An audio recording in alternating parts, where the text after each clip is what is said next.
Thank you, Disney and Lucasfilm. No, unlike others across YouTube, I'm not thanking you for The Mandalorian's magnificent Season 2 finale.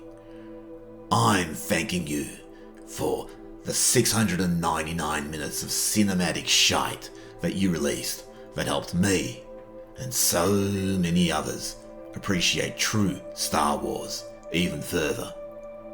But shite is what you get when you have people in charge driving an agenda.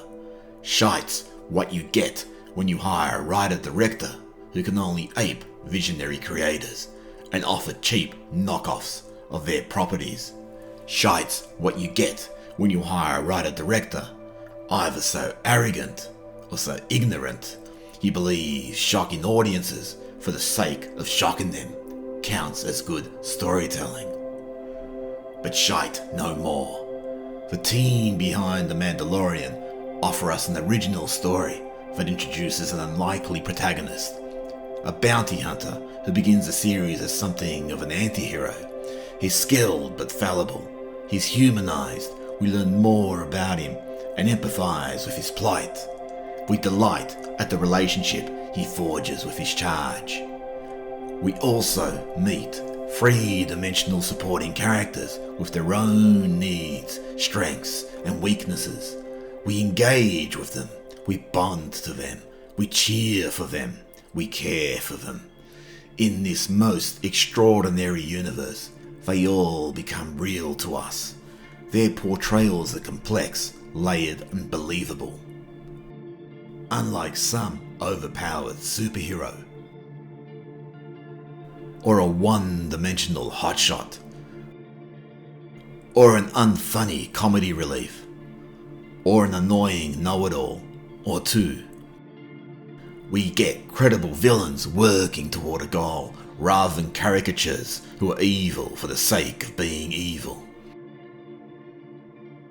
And, of course, we get a mystery that is satisfyingly explored and answered. This simple little character is more popular and beloved than anything in your 699 minutes of cinematic dung. There's no desecration of legacy characters. There's no sudden reincarnation of the Empire as the First Order.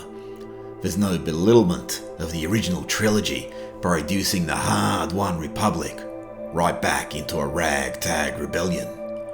Instead, we see a logical extrapolation of where the Empire and the Republic would be following the events of Return of the Jedi. The story navigates the landscape, the plotting builds, the momentum grows, and come the climax.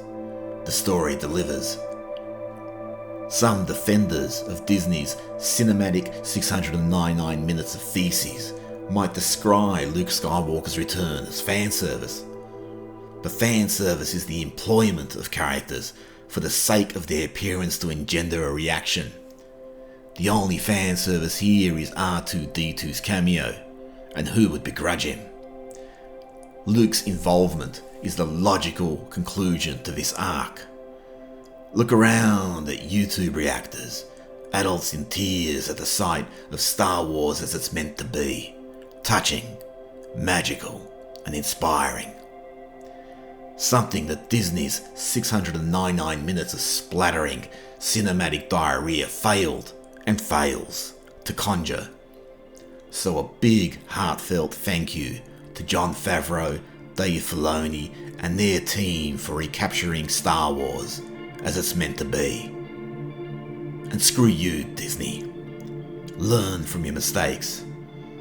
But 699 minutes in, well, maybe I'm asking the impossible.